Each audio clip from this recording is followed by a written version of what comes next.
पूरग्रस्त मलिकपेट गावात जिल्हाधिकाऱ्यांची पाहणी, तातडीने मदतीचे निर्देश। मोहोळ तालुक्यातील मलिकपेट येथे मागील काही दिवसांपासून झालेल्या अतिवृष्टी व पुरामुळे झालेल्या नुकसानाची पाहणी जिल्हाधिकारी कुमार आशीर्वाद यांनी केली। यावेळी मुख्य कार्यकारी अधिकारी कुलदीप जंगम व तहसीलदार सचिन मुळीक उपस्थित होते। जिल्हाधिकाऱ्यांनी पूरग्रस्त भागातील प्रत्यक्ष भेटी दरम्यान ज्या घरामध्ये पाणी शिरून नुकसान झाले आहे त्या घरांना 2 दिवसात प्रत्येकी 10,000 रुपये थेट बँक खात्यात जमा करण्याचे निर्देश तहसीलदारांना दिले। ग्रामस्थांची संवाद साधताना जिल्हाधिकारी आशीर्वाद यांनी प्रशासनाच्या वतीने पूरग्रस्तांना देण्यात येणाऱ्या फूड पॅकेट्स, पिण्याचे पाणी, जनावरांसाठी चारा व अन्य मदतीबाबत चौकशी केली। ग्रामस्थांनी प्रशासनाकडून मदत मिळाली असल्याचे सांगितले। यावेळी जिल्हाधिकारी यांनी पूरग्रस्त नागरिकांच्या घरी जाऊन महिलांशी नम्रतेने संवाद साधत त्यांच्या अडचणी जाणून घेतल्या व प्रशासन सर्व प्रकारची मदत करेल असे आश्वासन दिले। तसेच मलिकपेट येथील पुलावर जाऊन पाण्याच्या पातळीची माहिती घेत झालेल्या नुकसानीचा आढावा तहसीलदारांकडून घेतला। स्थानिक प्रशासनाने अत्यंत दक्ष राहून सर्व पूरग्रस्तांना मदतीचे काटेकोर नियोजन करावे असेही जिल्हाधिकाऱ्यांनी सूचित केले। जनता संघर्ष न्यूज, सिद्धार्थ भडकुंबे, सोलापूर।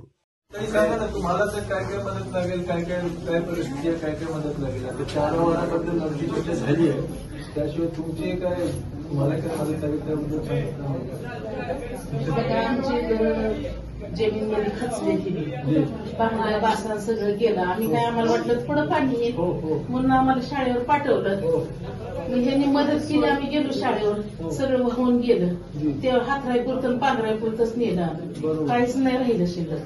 ठीक आहे, आता पंचनामा तुमच्या घराचे यांचे पण झालेलं आहे ना।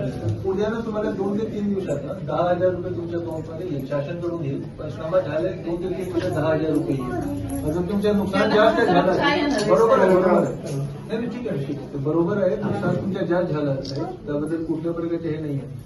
शासनच्या धोरणाप्रमाणे 10,000 रुपये मिळेल।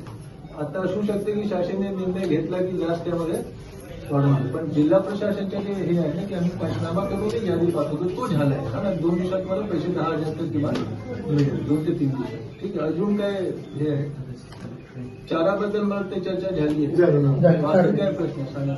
आता पाणी चढायला पाणी चढणार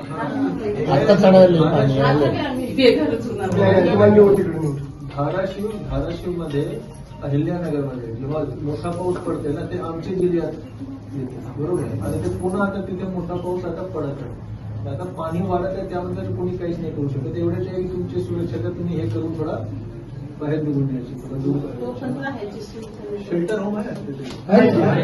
तुम्हाला जेवढे दिवस लागेल तेवढे दिवस मदत आम्हाला सहकार्य केलं, आम्हाला केलंच नाही, खाली बसणं या लोकांनी पुरवलं। त्यांचं मत काय जर तू घर खचलेली ना परत मी त्याबद्दल बरेच लोकांची घरी पडलेली आहे। अशाच नवनवीन घडामोडी पाहण्यासाठी जनता संघर्ष न्यूज चॅनलला लाईक करा, शेअर करा आणि सबस्क्राईब करायला विसरू नका।